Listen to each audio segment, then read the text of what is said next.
Hello, why all these cups? Why such reckless extravagance at one so young? Who is coming to tea? Well, merely Aunt Augusta and Gwendolyn. Oh, how delightful. Gwendolyn is a very, I'd say, stylish kind of girl, high society, very opinionated and a bit of a snob as well.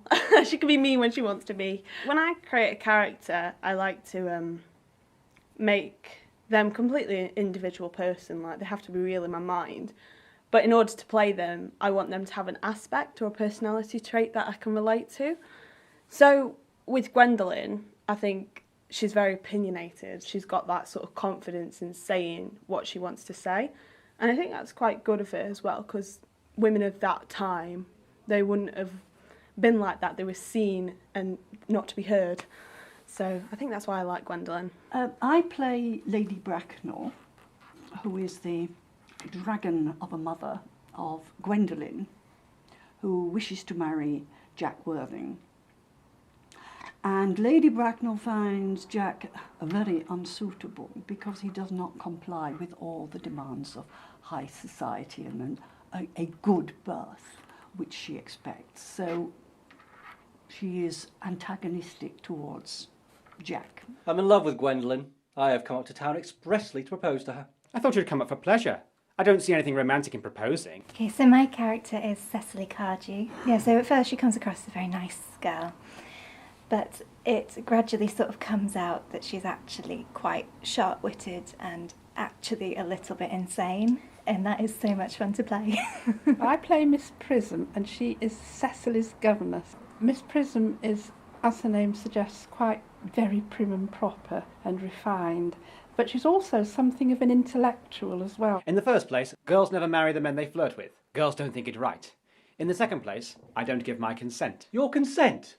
My dear fellow, Gwendolyn is my first cousin, and before I allow you to marry her, you will have to clear up the whole question of Cecily. What do you mean, Algy, by Cecily? I don't know anyone of that name. I play Jack Worthing, who is a great friend to Algernon, often the bane in his side. From little Cecily, with her fondest love, to her dear Uncle Jack. I wish to goodness you'd told me you had my cigarette case all this time. And you've no right whatsoever to read what's written inside. As soon as I found out that this is what we were going to be doing, there was no way I was not going to be part of it, even if it was in a small role. It's a play that allows you to show up society as it was back then, give you a window into what life was like, how ridiculous it could be. Come on, boy, you much better have the whole thing out at once. My dear fellow, old Mr. Thomas Cardew made me in his will guardian to his granddaughter, Miss Cecily Carg. I would hope the audience would get a sort of appreciation for the satirical comedy and in particular Oscar Wilde's work. They will get a lot of Oscar Wilde's wit. The play is full of his witty sayings. Every time I've seen it, it's hilarious. And there are some fantastic character parts in it. And it's amazing, isn't it, that a play that's 100 years old or more is still so clever and so witty. It's brilliant. You'll just read it and you'll just see all these witty comments and all these satirical comments. So I want people to realise, even though it's a period piece and it's a melodrama, it's just such a genuinely funny play, and Oscar Wilde is a genius. Cecily, who addresses me as her uncle out of motives of respect that you could not possibly understand, lives at my place in the country. She has a capital appetite, goes long walks, and pays absolutely no attention to her lessons. I would very much like to see Cecily. I shall take very good care to see that you don't. She's only just 18. What you find with this play is it's very, very true to life to how it was back then. So while we see the characters as exaggerated, this was perfectly normal to them. But the way it's written, it shows up how ridiculous it actually all was. Now give me back my cigarette case. Besides, your name isn't Jack at all, it's Ernest. It's on your cards, here is one of them. I'll keep this as a proof that your name is Ernest.